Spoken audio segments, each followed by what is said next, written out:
Hello, everybody. My name is Kyle Rutherford, and I have a humongous announcement.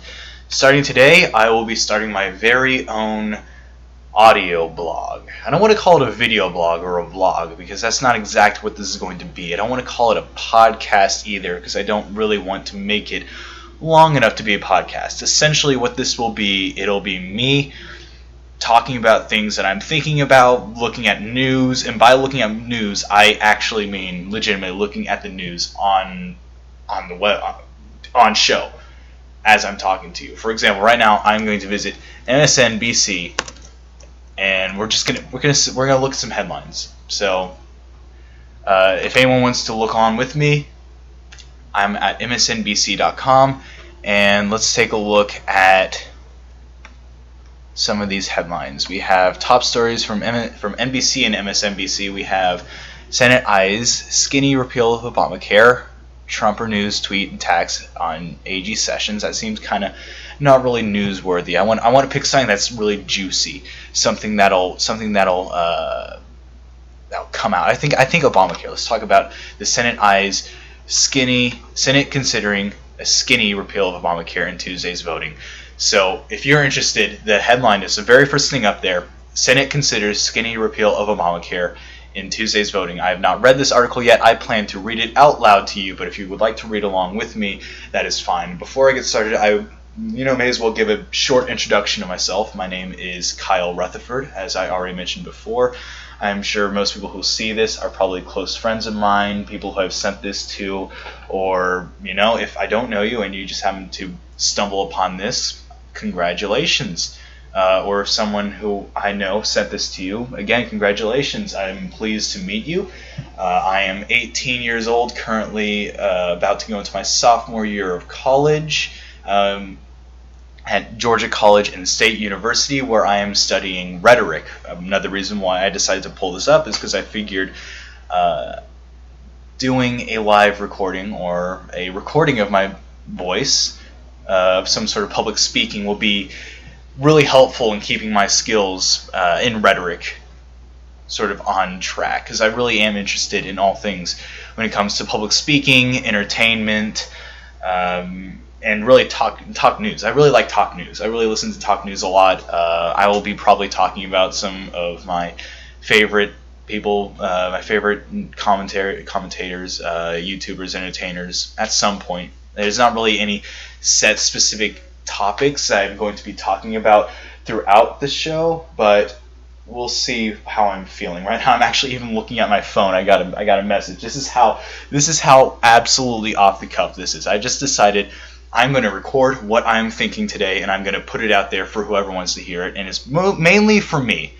This is mainly to help me because I don't like writing that much. I do enjoy writing, typing on my keyboard, writing papers, doing research like that, but I much prefer talking. For example, if there's something that I'm very passionate about, or if I'm having a shower thought or something like that, and I really want to explain it, and I go down to sit down to write a blog, I'll just be constantly second-guessing myself and thinking about how is best for me to write this out, where all the time I'm thinking, this would be a lot easier if I was just sitting across the table from somebody and just explaining it to them as it was coming to my mind. So that being said, I didn't want to script this. And this is completely unscripted, 100% off the cuff, maybe a little bit of improv. Who knows? Who knows how this is going to go? You know about it as well as I do. I'm not even sure if it's recording right now. Yes, it is recording right now. This is insane how this is working out. Okay. MSNBC. NBC News. I'm at NBCnews.com. The headline is titled, Senate Considers Skinny Repeal of Obamacare in Tuesday's Voting. I guess I may as well go ahead and put my political biases to the side. I am a constitutional conservative. I've been that way for as long as I can remember. As long as I've been able to have an opinion about politics. My family is all very conservative, and that has had its impact in my political views. I don't want to say that I'm only conservative because of that. I have certainly done my own research, my own thinking, and had moments in my life where I have been considering other points of view, and I have landed solidly right of center when it comes politically. And now I can also talk about where I fall religiously. Religiously, I am an evangelical Christian, Reformed Baptist, and I'll be getting into that. There will definitely be some religious commentary if I'm feeling particularly religious, and because I recently came back from a gospel-oriented mission trip from Colombia, I may incorporate that with today's segment at the end, where I'm going to talk about a specific theme. And, I'm going to go ahead and talk about that specific thing after I'm done reading the news. And by the way, I'll explain how I'm going to do the news afterwards. But after I'm done with the news, I will be talking about masculinity, because that's something that's been on my mind for a while lately. What exactly is toxic masculinity, or if masculinity is something that we should be encouraging our children to be searching for, or whether it's something that we need to more or less reevaluate.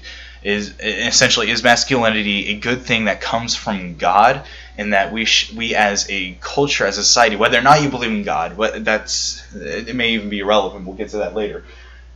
Is masculinity good for Western society? Is masculinity ultimately a positive thing? And then I'll give my own definition of masculinity, but I'll also be looking around, doing some live research to find out what other people think of masculinity. Let's get as many points of view as we can on this show. So, with that being said, we're looking at NBC News. After this, we're going to go to Fox News, because NBC tends to have a little bit of left-leaning. Fox News obviously has a right-leaning. After that, I'm going to go to some opinionated websites, some websites that are that have their opinions on their sleeves. They are definitely, this is their bias, they are absolutely this way. For example, I'm going to be going to Vox, and then I'm going to be going to Daily Wire. I'll probably limit it to those four for right now, and then we'll see how that works, and then we'll move on. So, Senate considers skinny repeal of Obamacare in Tuesday's voting, NBCnews.com. This article is by Leah Ann Caldwell and Vaughn Hilliard. I apologize if I botched those names. I'm not the greatest person when it comes to my phonics. I didn't learn to read by phonics, but I'm not hooked on phonics yet, not like a drug. Washington. Tuesday's Senate vote on health care will be a turning point in the GOP's long and difficult effort to fulfill its campaign promises to undo Obamacare. The final outcome, however, seems likely to fall short of that goal, and could well end up as a skinny repeal that disposes of just a few components of the Affordable Care Act. The first key vote will take place at some point Tuesday afternoon to open debate on the health care measure. If that motion to proceed passes with the required 50 votes, which is still not guaranteed, the Senate will then move on to debate and to vote on a variety of approaches to the bill, beginning with a vote on the 2015 version of the repeal of Obamacare. According to two Senate sources, that vote is expected to fail. After that, the Senate will move on to a vote on the current replacement bill, the Better Care Reconciliation Act, with the addition of an amendment from Senator Ted Cruz, Republican from Texas, that allows the sale of catastrophic plans, and an amendment by Senator Rob Portman, a Republican from Ohio, that would add $100 billion in additional spending on Medicaid. But the BCRA amendment is likely to need 60 votes because neither the Cruz nor Portman amendment have been scored by the Congressional Budget Office. That means it cannot pass under the special reconciliation rules, allowing a simple majority approval. Since it would need Democratic votes, it is likely to fail. The plan after those two votes, according to sources, is for senators to proceed to vote on a series of amendments to create what leadership has called a skinny repeal, which is a watered-down version of repeal with nothing to replace it. The goal would be to eliminate Obamacare's individual mandate penalty, the employer mandate penalty, and tax on medical devices. A broader repeal would also have ended Medicaid's expansion, get rid of or replace the Obamacare subsidies that help people purchase insurance, and repeal more or all of Obamacare's taxes. The Senate would then go to conference with the House of Representatives, where conferees would work out a final bill. Both chambers would then have to vote on the reconciled bill. The dramatic return of Senator John McCain, a Republican from Arizona, to the Senate for the vote after he was recently diagnosed with an aggressive brain tumor is sure to put more pressure on nervous Republicans who have been opposed or reluctant to commit to support the Republican plan. The administration is predicting victory. Mark Short, who is Vice President Mike Pence's top legislative affairs aide, said Tuesday morning that McCain will push to vote over the finish line. But whether he's the 50th or the 51st or the 51st vote, Short said on Fox Business News, we're excited to have him back. In a bit of progress for GOP leaders, Senator Rand Paul, a Republican from Kentucky, announced in a series of tweets Tuesday morning that he supports this plan and would vote yes on the motion to proceed. Paul had previously been opposed, but will vote in favor Tuesday because he promised a vote on a near full repeal, and that repeal and replace will likely fail. And it has a link to a tweet from Senator Rand Paul, and he says, "If this is indeed the plan, I will vote to proceed, and I will vote for all measures that are clean repeal." But Con Carroll, I'm now speaking, this is the NBC article still continuing, that previously was a tweet. But Con Carroll, a spokesman for Senator Mike Lee, a Republican from Utah, said he's unsure if Lee would vote for the motion to proceed because while he likes the idea of voting for the full Cruz amendment, he is under the impression that it would fail and he doesn't want to kick the can down the road to a conference committee with the House. Over the last 2 days, President Donald Trump finally engaged fully on health care, using his bully pulpit and his Twitter account to pressure and shame Republicans into voting for the bill. Here's what Donald J. Trump had to say on his Twitter account. If you don't follow Donald Trump on Twitter, I highly recommend you do it, even if you don't like the guy. I'm not a huge fan of him myself, but his tweets are incredibly entertaining.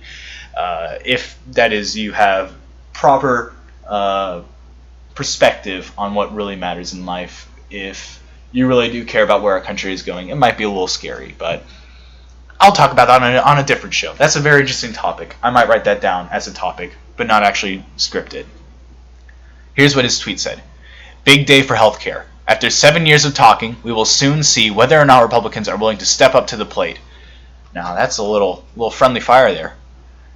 Monday night in West Virginia at the Boy Scouts annual jamboree, Trump told the crowd, "You better get Senator Capito to vote for it," speaking to his Health and Human Services Secretary Tom Price and referring to Senator Shelley Moore Capito, a Republican from West Virginia, who has not been vocally supportive of any of the Senate plans. Senator Susan Collins, a Republican from Maine, has come out against all of the bills and is likely to remain a no vote. Other senators who have been previously opposed or undecided include Rob Portman, a Republican from Ohio, Dean Heller, a Republican from Nevada, Lisa Murkowski, a Republican from Alaska, and Jerry Moran, a Republican from Kansas. Okay. Excuse me. That was the article. Definitely talking about how there is huge separation within the Republican Party right now, and that's something that I've always noticed. The Republican Party really likes to sort of separate itself, and that really their only thing that unites them together is the fact that they don't like Democrats for some whatever reason. It kind of reminds me of the Libertarian Party in the way that the Libertarian Party is sort of united over the fact that they don't belong anywhere. They can't really decide what their platform is, and it's sort of the same case with the Republicans as well. While the Republicans do have a solid platform that they push forward and try to purvey as their party platform, more often than not, that is more or less pushed by the wayside for compromise purposes or in order to maintain office. Or there are a lot of Republicans who don't even necessarily agree with a platform, but they just want to they want to get elected or they end up getting elected rather, because they're not Democrats. And I guess that's probably a big reason as to why the recent election of president and even some of the recent elections, like in the 6th District in the state of Georgia, where I live myself, ended up the way they did, because there's a lot of right now the Democrats have been in party for so long, the swing back to the right is still sort of in motion right now. We'll see if that begins to swing back towards the left, and we'll see if this healthcare bill, if it turns out to not be a full clean repeal and turns out to be a really skinny repeal that doesn't really do much in terms of repealing the Affordable Care Act. We'll see how exactly that'll affect the base of the Republicans. There are certain people who I know who would say that the best thing to do is to just go ahead and pass a skinny repeal and then work on getting other parts sort of over time, working on this thing over time, where there are a lot of people saying we're not going to have enough time for that. If Republicans want to get rid of the Affordable Care Act, they need to get it done all in one sweep so that when the Democrats come, they won't just be able to create something even bigger. If the least that they can do is make a new Affordable Care Act, whereas if we let the Affordable Care Act stay the way it is and it continues to fail, when the Democrats come into power, we'll be looking at a single-payer healthcare system. Now, when it comes to my view on healthcare, that is also another interesting topic for discussion that I may probably save for a different time. I will need to do a little bit more research on that in order to be able to talk in an educated manner, but I will go ahead and give a brief summary on my views. I am, as a constitutional conservative, I do tend to lean towards a free market healthcare system. I believe that that's a system that really hasn't been utilized often in the past, and I think that it has the most promise to be able to provide the most amount of insurance coverage and affordable healthcare, really, to a majority of Americans, which are middle-class Americans. Middle-class Americans, because those are really the kind of people who need health insurance. Those middle-class Americans who can't really afford to buy health care themselves, can't afford the prices for doctors and visits for surgeries or anything like that, but they can afford to buy health insurance, and their health insurance will cover them. Those are the kind of people who that health insurance is made for. And again, in the United States, I believe that there will always be a problem of poverty and how they will not be able to afford health insurance. But I believe that in the United States, we have such good income mobility. We have some of the greatest income mobility in the world, that I believe that won't be a problem for very long if we can move towards a more free market system that encourages economic growth through business, and especially small businesses, and deregulation. But I'm getting a little bit too opinionated here. I don't want to state that. I believe that there's definitely fact in my opinion, but I don't want to sit here and shut down all the opposing points of view. If anybody disagrees, I would hope that they would reach out to me and we can have a discussion. Okay, moving on to Fox News. Let's see what's in the headlines for Fox News. FoxNews.com, breaking news updates. Ruthlessly killed. Video shows U.S. soldiers surrendering before deadly shooting in Jordan. That looks really interesting. That looks very interesting. I kind of want to read that, but I want to see if we can find anything on healthcare. White House issues new sessions warning as Trump tears into AG. Susan Collins caught on Hawk Mic calling Representative Farenthold unattractive and fat. Well, that's kind of... Yeah, we're going to talk about Jordan.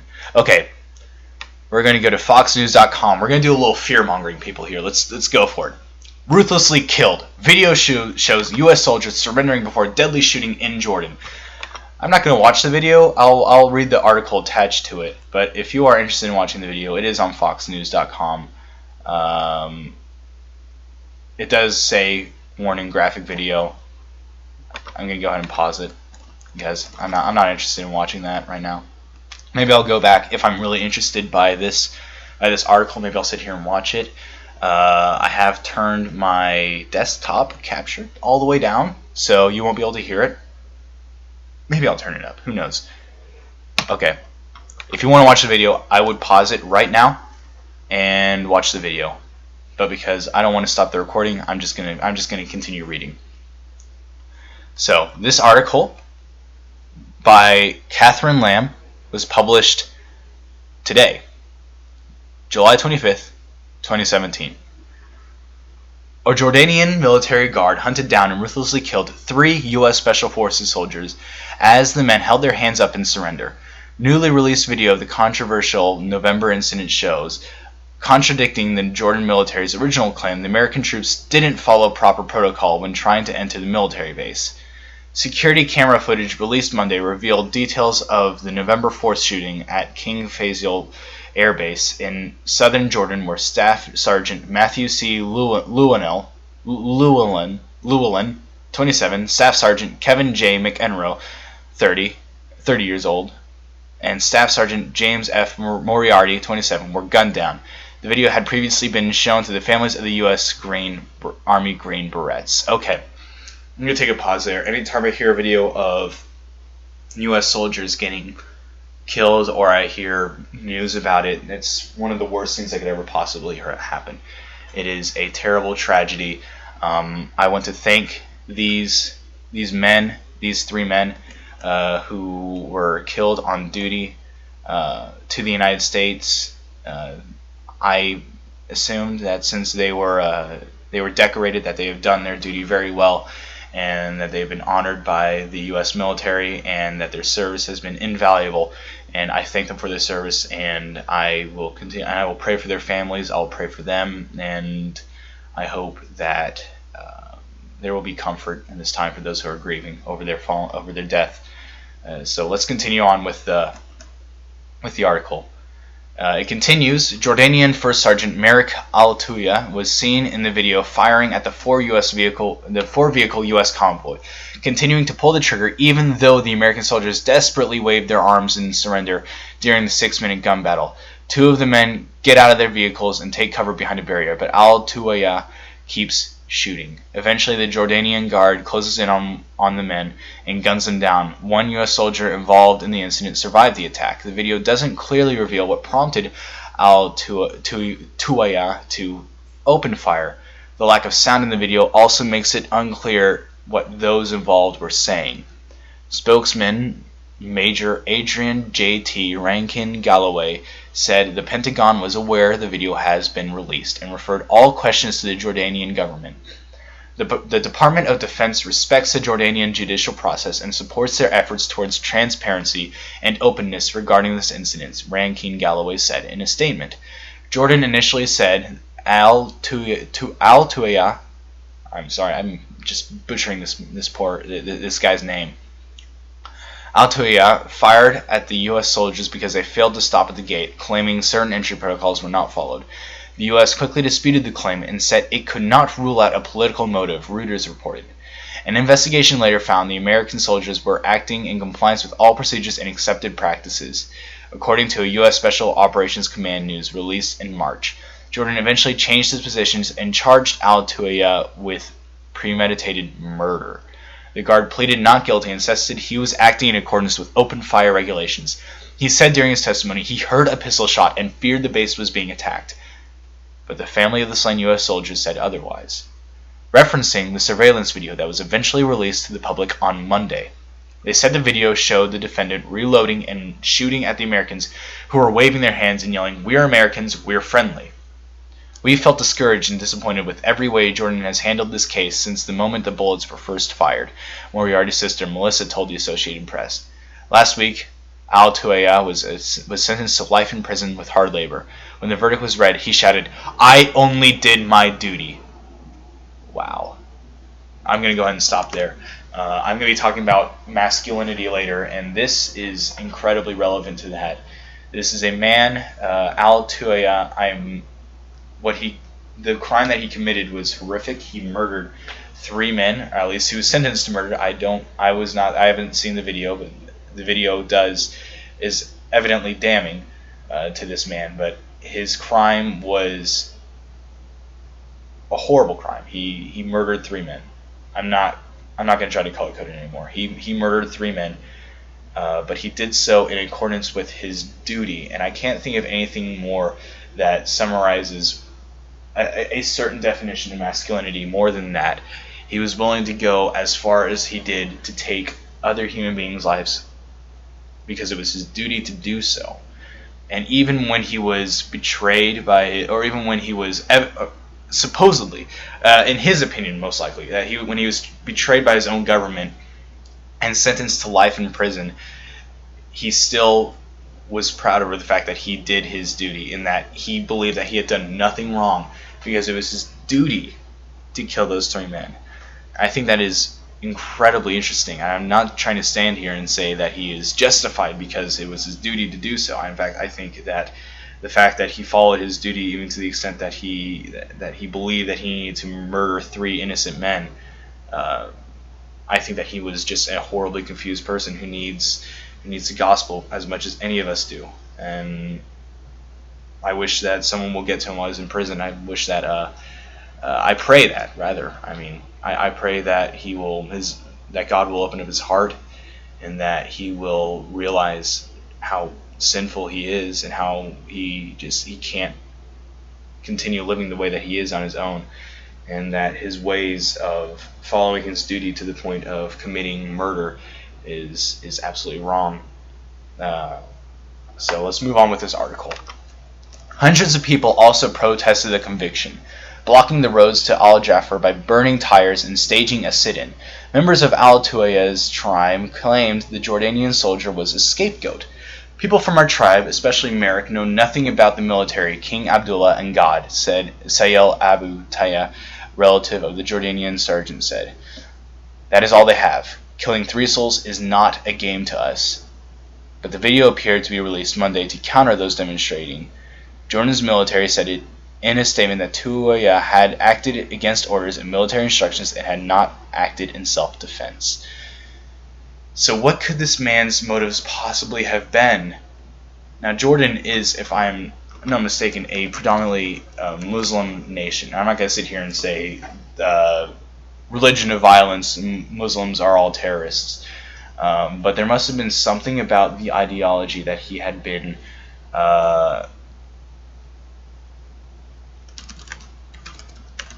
about his ideology, about his religion, that had convinced him to commit this crime. So yeah, it's 92% Muslim Islam, and that would make me to think that I'm gonna actually go ahead and look up. My hypothesis is that Jordan is a very Sharia heavy zone.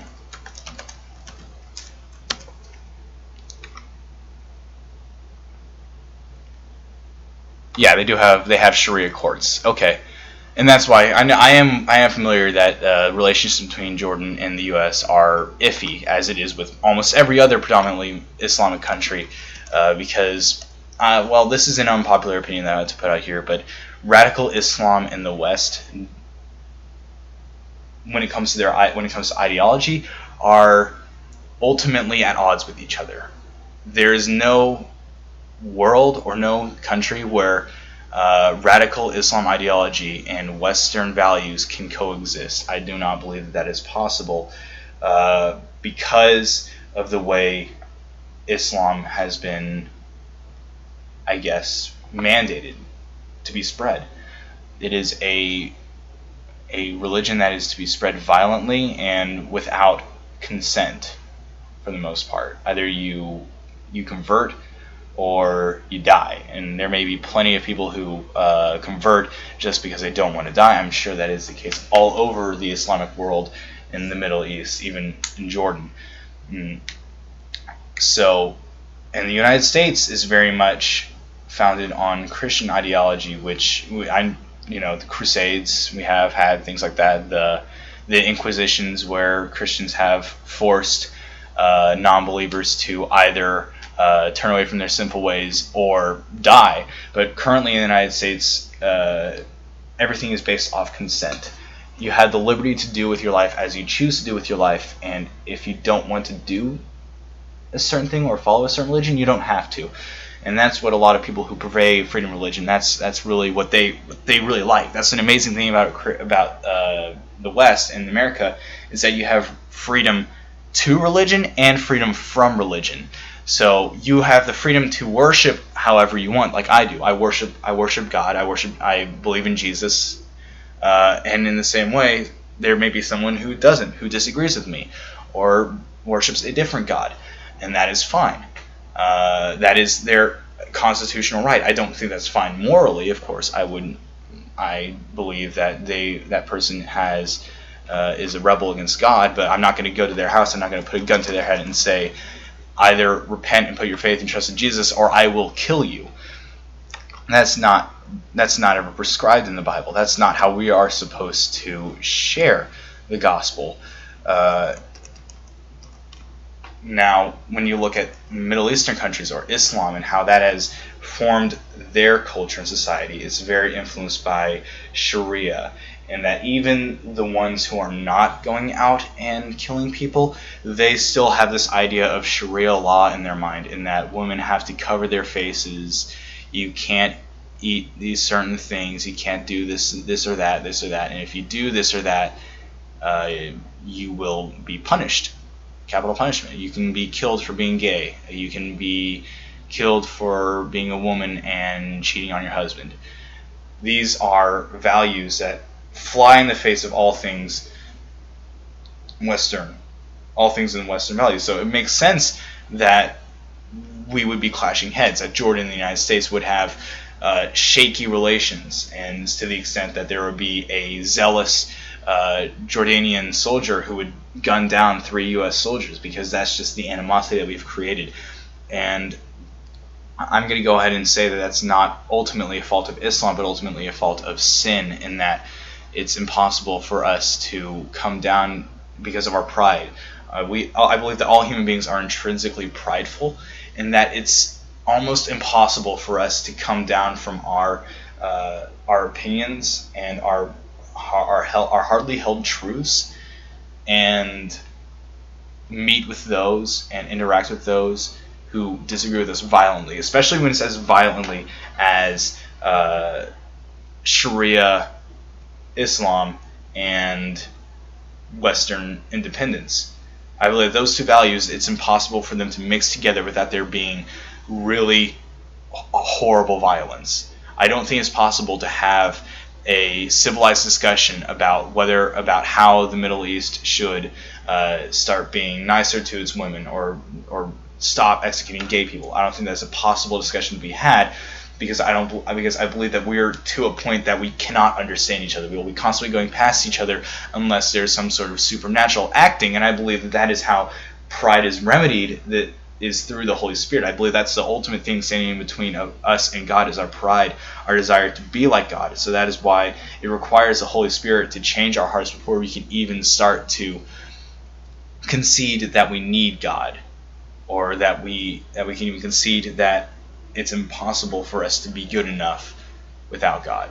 And that's all 100% the gospel. I think the gospel is the only way that we're ever going to be able to save anything that's going on in the Middle East. There's no boots on the ground, no tomahawk missiles that's going to be able to de-escalate the situation better than the gospel will. Of course, we could always just wipe the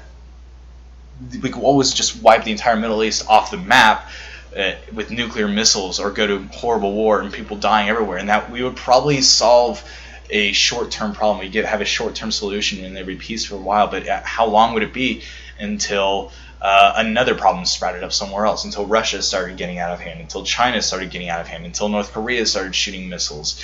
There's always going to be this sort of violence and hatred for Western values in the world, and there's always going to be this hatred of hatred of each other, even within the Western world. There's going to be disagreements. We're going to have political parties, people who believe that that the government should have more control, people who believe the government shouldn't have more control, and it's getting to the point where those views and those opinions are so violently opposed to each other that there may even be a violent reaction to that, and we'll see how that goes.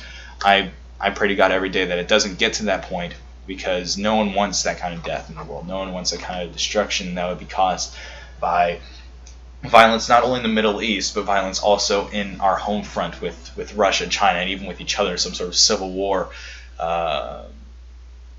That's really, I'm being kind of a downer right now. Let's move on. Let us move on to Vox.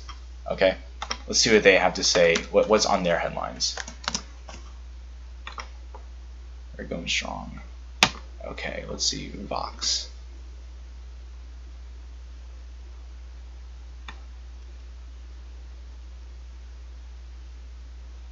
Here we go. Here's an article about skinny repeal.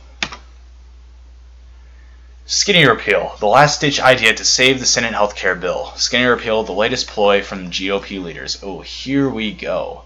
All right. So this article is by Dylan Scott and Jeff Stein. It was published today about 11 a.m.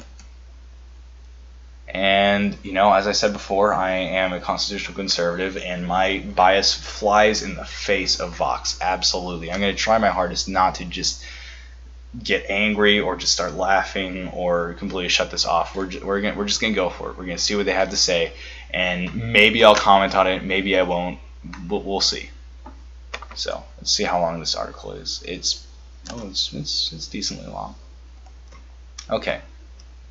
Sources suggest that Senate Republicans are weighing a last-ditch idea to pass some kind of healthcare bill in the coming days, a narrowly focused Obamacare repeal bill.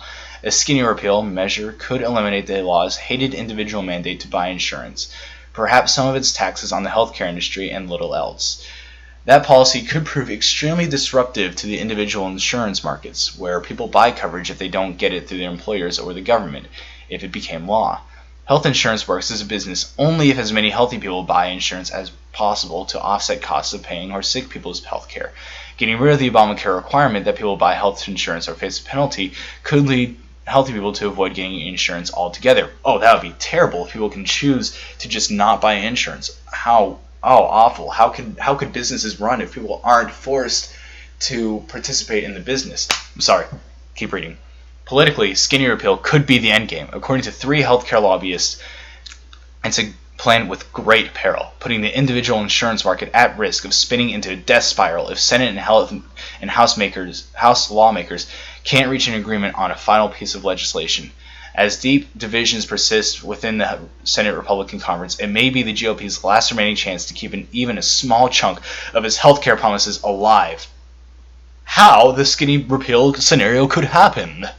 If senators find 50 votes to start debate on healthcare on Tuesday, they are expected to take up a both clean bill to partially repeal Obamacare spending and all of its taxes, as well as the repeal and replace legislation they've been working on for months. Neither bill appears to be able to pass. Both lack the support of 50 of the 52 Senate Republicans. Senate leaders have started promising reluctant senators that if they pass any bill, they will go into negotiations with the House and fix the legislation there.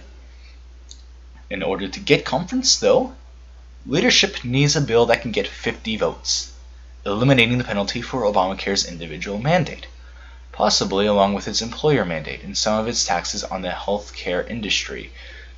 Might be the only plan that can win such broad support within the Republican conference. 3 lobbyists told Vox that this was the path forward being charted by the Senate leadership. One lobbyist said the bill could be narrowed to the lowest common denominator product that would fit the Senate leadership's emphasis to its members on moving the health care bill to conference negotiations with the House at any cost. The whole emphasis is we're trying to get somebody to go to the conference committee with a Republican. Oh, I'm sorry, I completely misread that. Allow me to reread that sentence. After I get some water. Okay, here we go.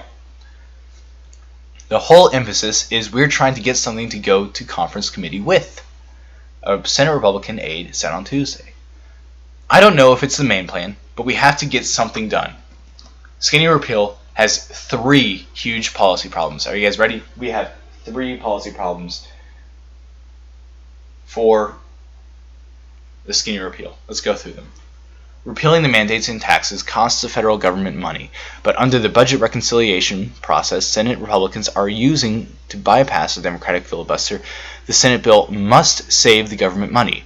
It is not clear whether Republicans could satisfy the procedural requirement while only repealing the mandate penalties and the taxes. Math would have to work out for this plan to function. Unfortunately, math apparently does not work out. Repealing the individual mandate risks sending Obamacare's insurance markets into a death spiral. Health insurance have long said that a compulsion rule to buy insurance is necessary in order for the law to work. After require that insurers cover everybody and charge everyone under the same premiums no matter their health. Now, here's the thing. People would buy health insurance if it was actually health insurance. Now it's just glorified daddy paying for your health care. That's all it is. Whatever. Moving on. Without such a mandate, healthy people could forego coverage while sick people would continue to buy insurance. Heaven forbid, if I don't need health insurance, I don't buy health insurance. Why? Why would I not buy health insurance if I don't need health insurance? That's insane. We should get the government to force me to buy health insurance, driving a cost for insurers who in turn increase premiums, sending the market into a death spiral. It's almost as though Obamacare doesn't work. Holy moly. Oh, wow, my head hurts. The Congressional Budget Office estimated repealing the mandate by itself would lead to 15 million fewer Americans having health insurance 10 years from now. Oh, it's crazy.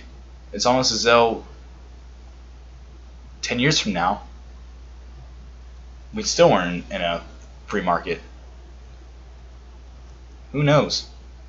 The Republican strategy here would hinge on successful negotiations with the House to craft an entirely new health care bill.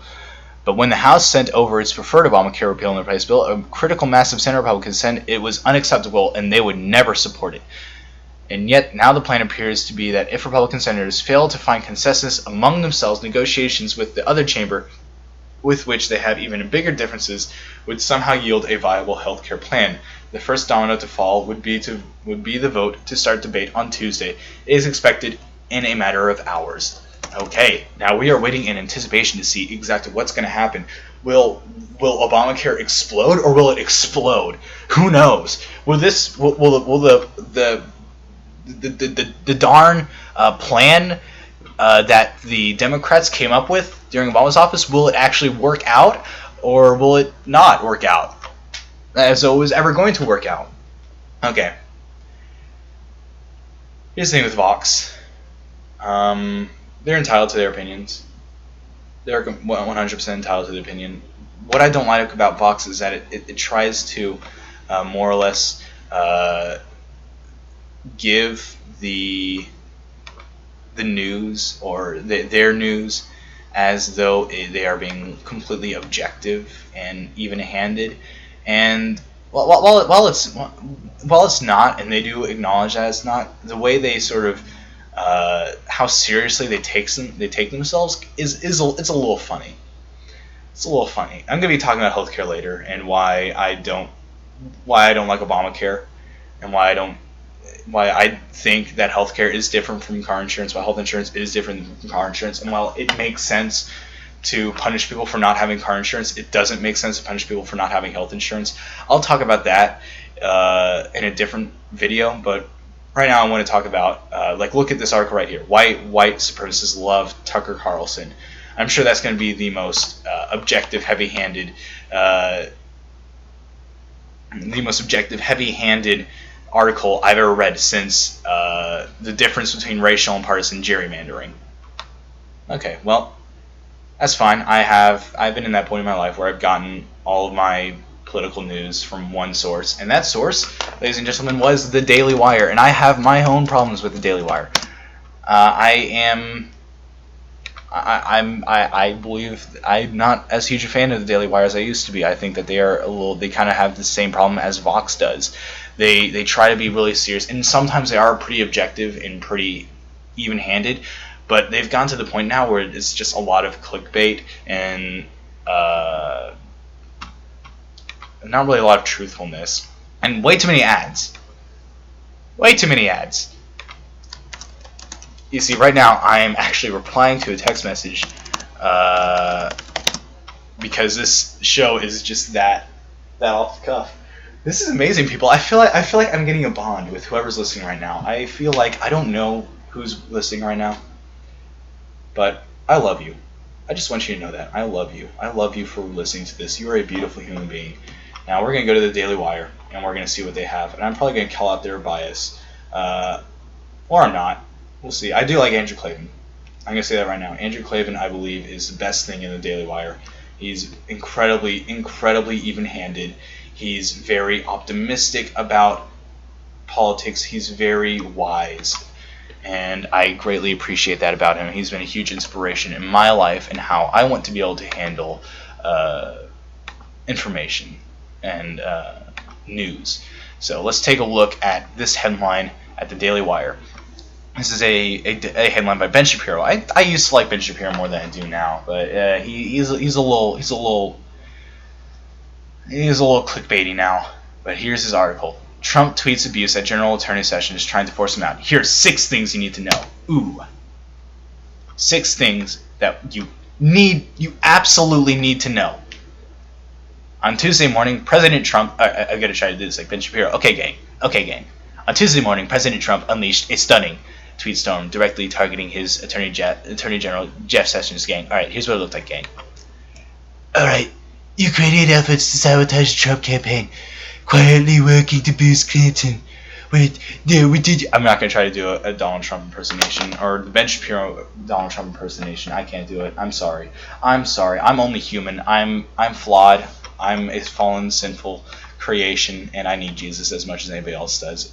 So therefore, I cannot do a perfect Donald Trump impersonation. He tweeted out earlier today at like 6 a.m. Ukrainian efforts to sabotage Trump campaign, quietly working to boost Clinton. So where is the investigation from Attorney General? And then he said, Attorney General Jeff Sessions has taken a very weak position on Hillary Clinton crimes. Where are emails and DNC servers and intel leakers? And then for good measure, Trump attacked his own acting FBI director.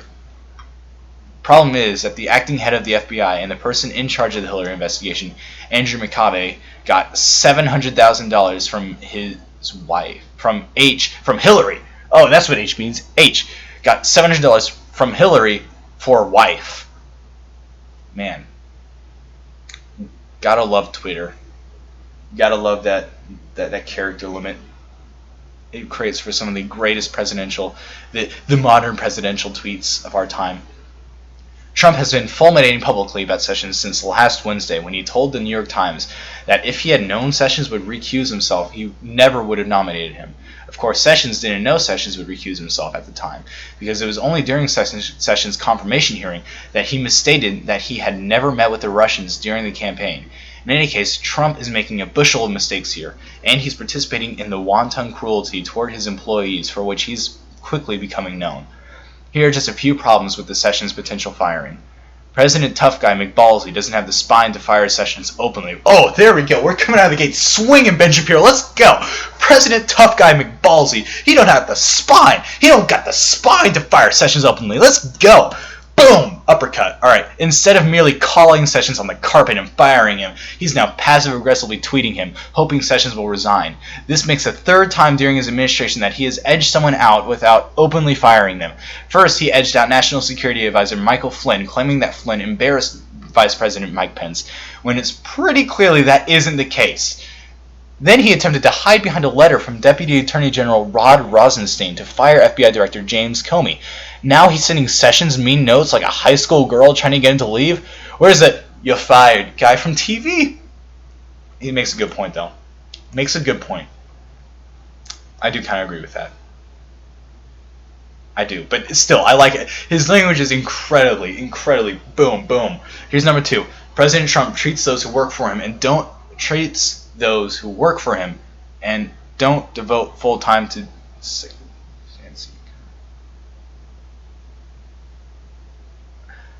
and doesn't. We need to make sure our Benji. All right, if anyone's interested, the article is on dailywire.com and it's called "Trump Tweets Abuse Attorney General Sessions Ben Shapiro." Okay. President Trump treats those who work for him and doesn't devote full time to psychophancy like garbage. Sean Spicer didn't bow obsequiously and convincingly enough before Trump. Trump didn't take him to the Vatican, then appointed Anthony Scaramucci over him, forcing his resignation. Trump didn't just quietly fire Comey. He waited until Comey was on the West Coast and fired him publicly so that Comey saw it on TV while speaking with FBI employees. Now Trump is sending Scaramucci out to tell show host Hugh Hewitt that Trump wants Sessions gone. Who in the world would want to work for this administration? Evidently not you. I don't think I would either, but it'd be an interesting experience. Imagine like if you were interning for this, like you were always interested in working for the White House, and you finally get to work, and you get that internship that you've always wanted, and then turns out it's like, you know, it's the Trump administration. That'd be pretty funny.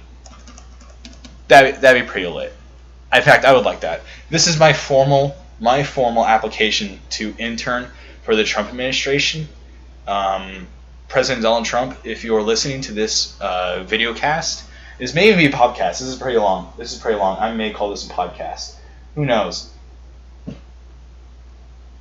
But if you're listening to this podcast and you want my sexy personality and attitude in your administration, I don't care where. I will literally clean your toilet. I'll go work for you. I will do it. This is my official application. Let's continue on to number 3. President Trump is supposed to be pushing healthcare. True. Immediately following Trump's tweet storm about Sessions, he fired off these tweets. Big day for healthcare. After 7 years of talking, we will soon see whether or not Republicans are willing to step up to the plate. Obamacare is torturing the American people. The Democrats have fooled the people for long enough. Repeal and replace. I have pen in hand.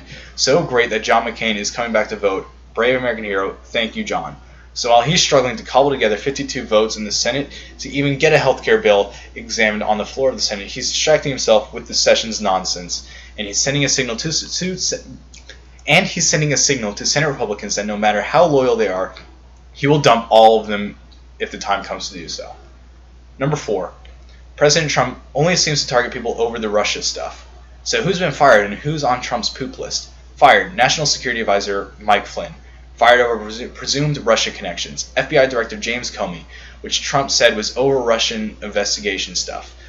Poop list, Acting FBI Director Andrew McCabe, who now presides over agency's Russia investigation. Sessions, who recused himself from the Russian investigation, angering Trump. Deputy Attorney General Rod Rosenstein, who recused himself from the Russian investigation. Special, all people who have either Trump has something to hide or his pathological narcissism is leading him to obsess about something he would be better off ignoring, and that is not a good look. Ben Shapiro is right about this. If Trump wants to prove that he's not guilty when it comes to this whole Russia scandal, that even I am incredibly skeptical about it. I'm incredibly skeptical that Trump had anything to do with the Russian hacking into the DNC and dropping all those WikiLeaks. I'm even skeptical that even had an effect on the election, and I'll talk about that on a different show. Maybe write that down. Who knows? But if he wants to prove that he's not guilty, the best thing to do is act like he's not guilty, Just sort of ignore it, brush it under the table.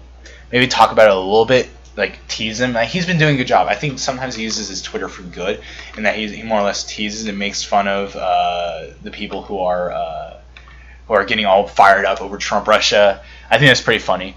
But I don't know. This is a little weird when he starts firing people. It sounds like he's trying to act like, I don't know, either this is his way of acting innocent by like saying, I didn't know these people were involved in Trump Russia, and then just firing them all.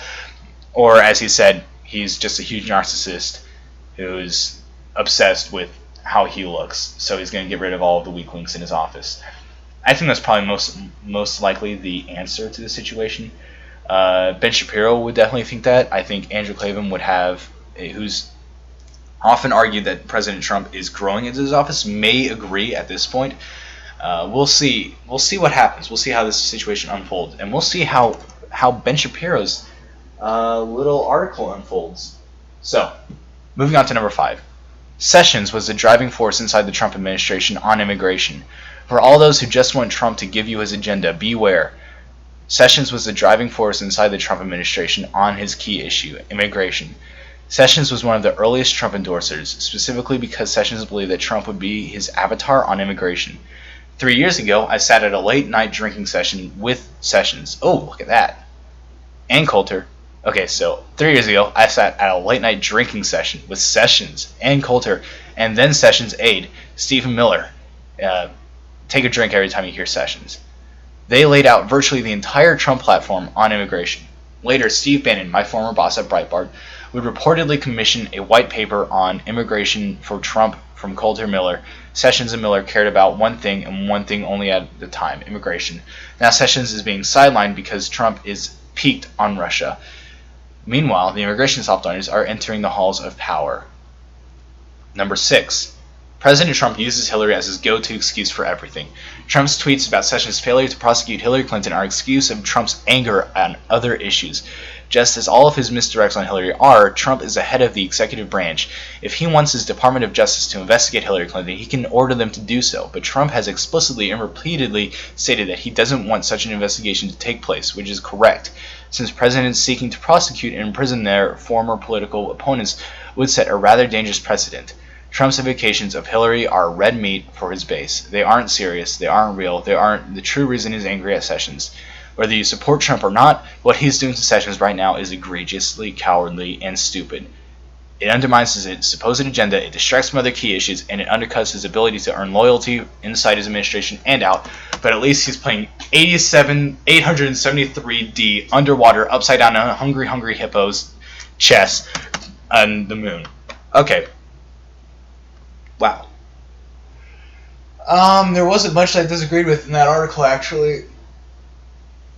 When it comes to the thing that I don't appreciate about the Daily Wire, it mostly has to do with the fact that this is one of the most even-handed news sources that we have right now. I'm taking into account the fact that it does have a blatant bias. It is blatantly biased, a blatantly biased news source. But despite that, it is incredibly even-handed in how it deals with people. Like, this entire thing is about calling out Republicans and Donald Trump. It happens all the time on this website, and Ben Shapiro does it too. But they don't really act like it. They have sort of the opposite problem of Vox, and Vox they don't even try to be even-handed, but they act like they're even-handed. Whereas the Daily Wire, it tries to be even-handed, but it doesn't like to act like it's even-handed. And sometimes you'll get in their wording, and you'll get like a huge like whiff of their bias, and you'll realize, and you'll have to question like, well, are they really being completely honest here? Like when Ben Shapiro, this is definitely more of a blog than a news article right here. But it likes to treat itself like it's a news article. They do a lot of satire, and they're open about that. And I think most of Ben Shapiro's writings are blogs. But I mean, he has his talk show, for crying out loud. He has his talk show every day. They can go off and talk about stuff like this. Why does he need to write articles about it? Why can't he just focus on articles, just presenting the news and talking about what's going on in an objective fashion that we can all sort of understand? Why can't he just do that and then save his opinions and the 6 things that you need to know about why Trump is angry at Jeff Sessions? Why can't he save that for his show? It's his daily show. I think the obvious answer is that, you get clicks. You get a lot more clicks when you go out of your way to talk about scandals and issues, and for example, like this blog that I just read. That's the way you get more clicks. And I think that's part of the reason why you don't see Andrew Klavan really writing for the Daily Wire, because he would always say that anger is the devil's cocaine, and he's not a advocate of clickbait that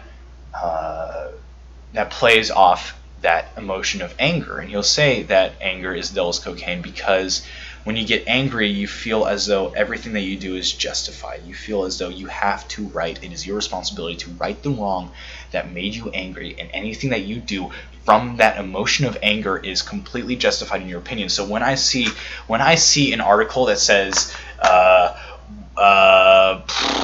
Planned Parenthood issues guidelines on how to talk to preschoolers about transgenderism/masturbation, that angers me. I'm actually angry about that, and I'm way more likely to click on that article.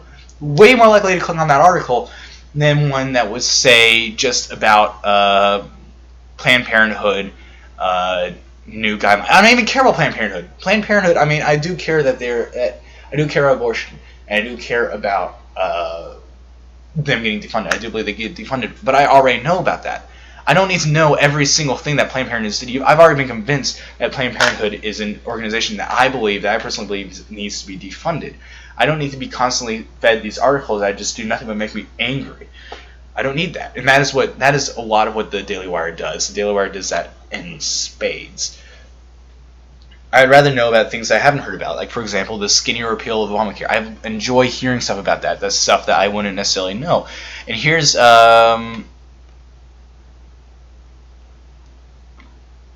Other woman gets out of car to great and is glorious. Let me see if I can find something here that's actually.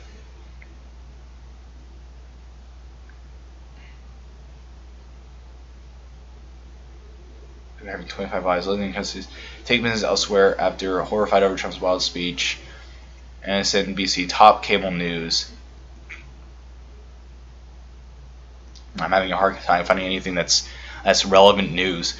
Slow news week. I guess here this one about John McCain showing up from having brain cancer. That's pretty newsworthy. In response to Brett Stevens, there is good content on this website. I know there is good content on this website, and I think it's mostly a sign that we're in a slow news cycle right now.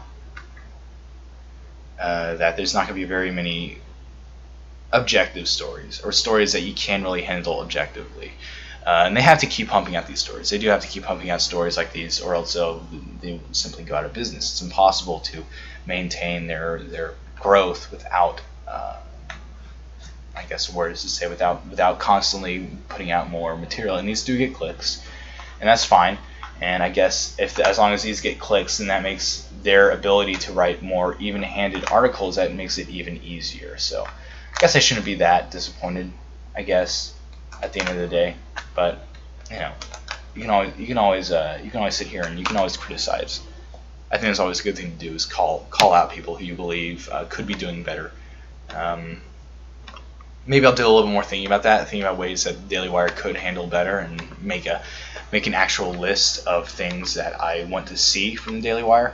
But for right now, I'll just go ahead and throw it out there that I'm slightly dissatisfied with how they are handling their news, I guess. And we'll see how they start acting when we actually get to big, like after summer. News is start going to take off because legislators are going to get back in office. People are going to get back to work. We'll see, and we're about to get some decisions on the healthcare bill, and maybe we'll start seeing some actual news material stuff. So let's stay tuned, and you'll be the first to hear about it on this show. If I don't get destroyed for some sort of copyright infringement because I'm reading people's articles that's not my own.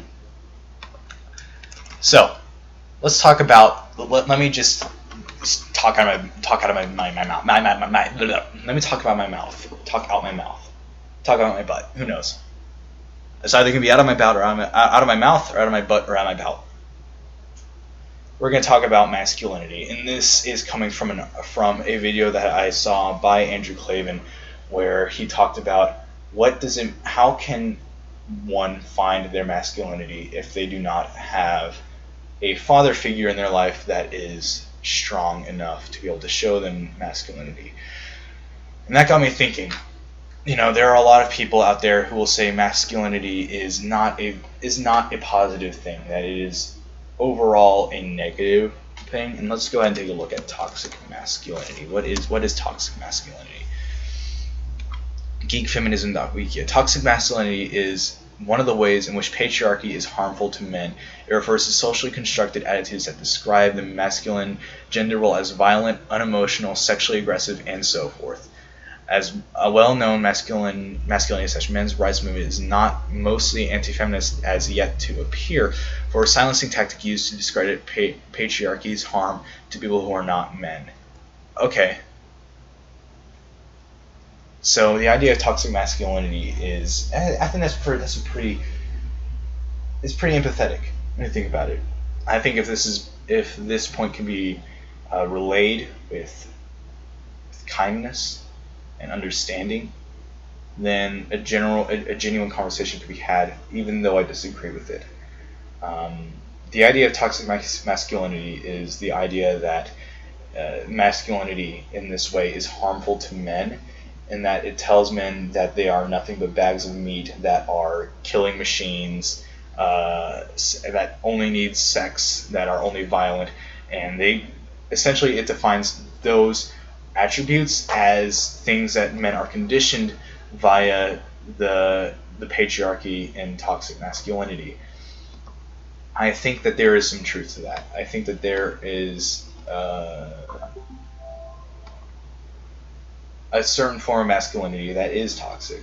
That if a man is only ever taught that he should be violent, disrespect women, and only go for what he wants, I think that that is dangerous. And I don't think that that needs to be taught. Let me go into that further. I believe that God has made men and women intrinsically different, and He has given us both different roles. And because of that, men have genetic programmings that are different than women. And of course, that's not 100% true. There will always be outliers. God is known for making His outliers. God is known for making people who are different. That's one of His trademark things. But for the most part, men have this genetic coding that tells us that we are violent, it tells us that we are protectors, and it tells us that we are stronger, and it tells us that we are more aggressive when it comes to sex.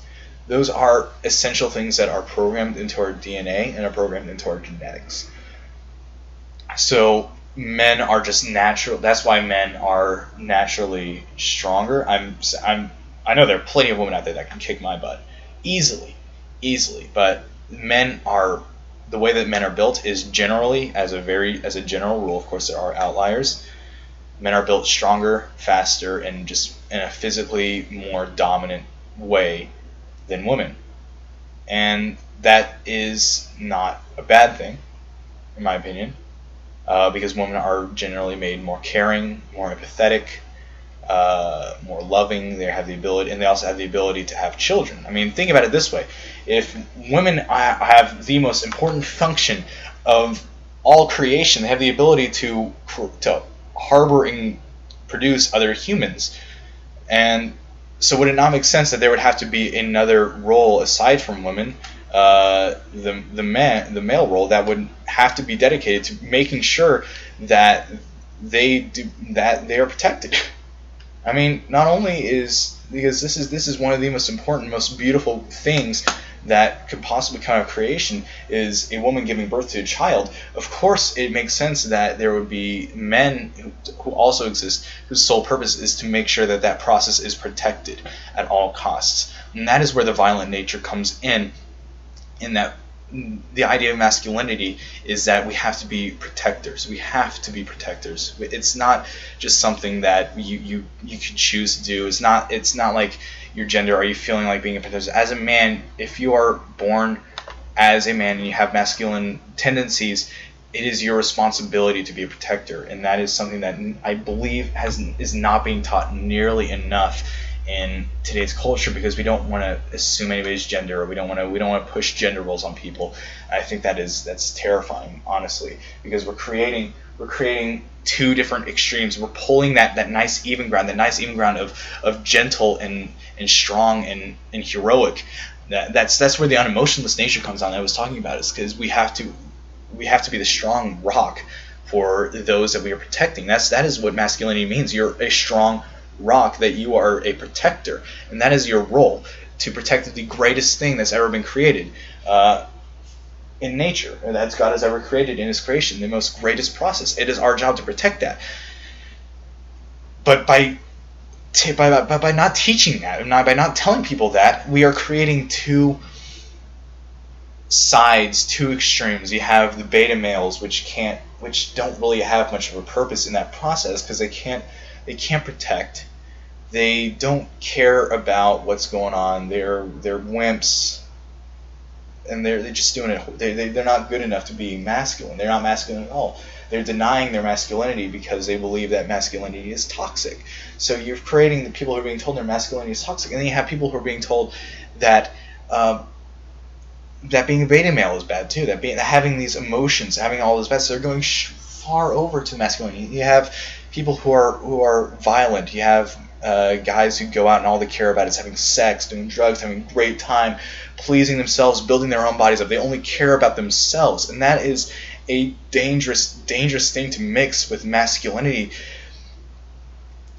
So that brings me to what Andrew Klavan's thesis was, and why I think that it is one of the most fantastic theses and one of those fantastic points I've ever heard, in that this middle ground between beta male and macho man Randy Savage, I think that middle point, it has to be taught. And that is why fatherhood exists. That's why we have the ultimate father, God the Father, who bestowed this knowledge upon Adam in the garden, who bestowed this knowledge upon the early humans, early civilizations. This was something that's acknowledged early by humans and is passed on from generation to generation through the establishment of fatherhood. That's why fatherhood is so important. So if you're like my father, who never really had a father figure that could show him, you have to be shown that. That is something that you have to be taught. You can't figure that out on your own. And the way that I think that my dad figured out was through God the Father when he became a Christian when he was 18 years old, and also through watching how his father's failures and his grandfather's failures and what all that did to his family, did to his sisters, did to his mother, and watching that. So that's why I believe, and he was incredibly blessed to have found God so late in his life, after he'd already grown up not being a Christian, not believing in God, not caring about God, not caring about being a man, not caring about being masculine, and God found him in that weakness and rescued him from it. And he still blesses God, thanks God, praises God to this day for that. And I praise him for that too, because when God did that, he created a man that I could look to, I personally could look to find where that middle ground of masculinity is. And that's why I believe fatherhood is so incredibly important,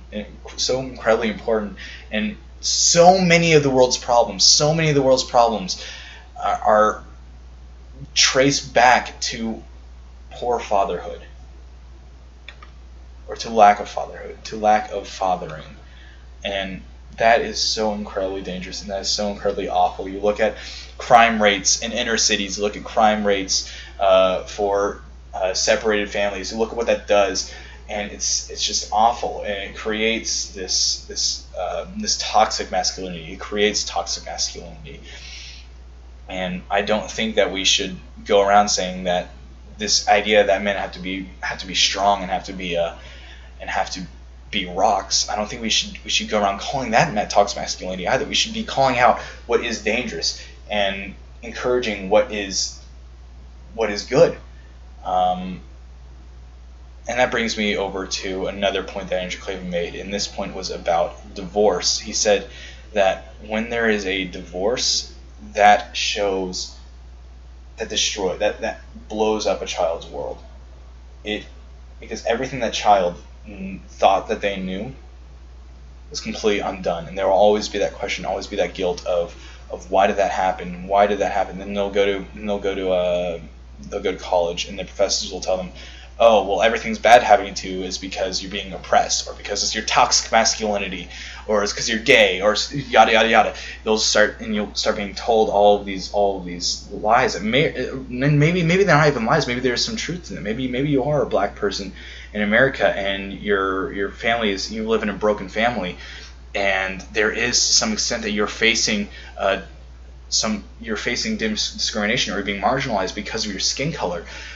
But your real problem doesn't lie in that. That's only a symptom, or that's only a side problem. That's compared to the real problem they have. That is, you're lacking a father to show you exactly what actual masculinity looks like, and what the beautiful creation and institution of manhood and fatherhood is. So, I mean, that's why my dad had made a vow to my mother that they would never get divorced, because he understood what that does to a child and to their world, and how dangerous it can be to show a child, because you have to be shown masculinity. I made that point already. You have to be shown masculinity, and if the masculinity that you're shown is one where a man is abandoning his wife for some reason, I know there are reasons that do call for separation, that do call for divorce. I think that there are cases in which divorce is justified, but it's very, very few cases of abuse, and abuse essentially being the only one that I can really think of. Andrew Klavan said addiction, and I'm not too certain about that, unless the addiction is so strong that it gets to the point of abuse. But I think I'll save that for another talk. Yeah, so I'm not a fan of divorce at all. I think that that is a dangerous thing to do, especially if there are children involved. Especially, let me make that incredibly clear. If there are children involved, if you have children and you are married and you are involved in this institution of marriage, this merging of Christ and the church, this symbolism, and you get divorced, you're essentially you're destroying the symbolism of marriage. And this example that you're setting for your son is that there isn't that this beautiful, or your child and daughters as well. Fathers do need to show their daughters what true masculinity looks like so they can find it. This is almost as important, just as important for women too, for girls as well. It's important for fathers to show their daughters what a true man looks like, so that when they go out, they'll be able to find a true man, and then they'll be able to work with that man in order to bring other people into this world, that they can also make men. If we can get more true men into this world and women who want to be with real men, we can solve a lot of the world's problems. We can solve a lot of the world's problems, and I think that is incredibly important. I think that's something that our culture struggles greatly with today. I think that's good for right now. I'll probably stop it there. Please continue following up on me. I'll probably post this on YouTube. We'll see, maybe SoundCloud. Probably not SoundCloud. Maybe just YouTube. If you're watching this on YouTube, drop a like. Maybe even subscribe if I'm going to be doing more. I don't want to be like one of those guys that's like, like, subscribe. Now, before I leave, I want to go into a real sensitive guy hours here. All right. Welcome to Real Sensitive Guy Hours, and here in Real Sensitive Guy Hours, I'm going to make an appeal to all you fellas. All you guys out there is, I know, as a real sensitive guy myself, I like to cry myself to sleep every night, thinking about poetry and looking out and wondering why the world is so unfair in the way it is, and if you agree with me, I want you to caress that like button. Caress that like button, bros. No ladies, just the guys. Just real sensitive guys. Caress that like button. And you ladies out there, if you feel like men should should their emotions more, and should not be afraid to be real sensitive, and should be more vulnerable, I want you to go ahead and caress that like button. Go ahead and let me know how much you need that sensitive guy. You need these sensitive guy hours, real sensitive guy hours. Caress that like button. Caress it. Caress it gently. Caress it. This has been Kyle Rutherford. I'm going to be signing off right now. Thank you very much for watching. Don't forget to like, subscribe, follow me on YouTube, Twitter. I don't have a Twitter account yet, or a Finsta, or anything like that. But when I get one, follow it. Follow everything. Find me on MySpace. My MySpace account. I don't have a MySpace account, but follow it. Look me up on my Discord channel, where I'll be interacting with the community on my Discord channel. Check out my Discord channel. Hit me up on Tinder if you're single. If you're not single, don't hit me up on Tinder. Look for me on Christian Mingle. My Christian Mingle account is always open, always being updated. So go ahead and take a look. And my DeviantArt page, you can send me fan art. Please, I would love to see your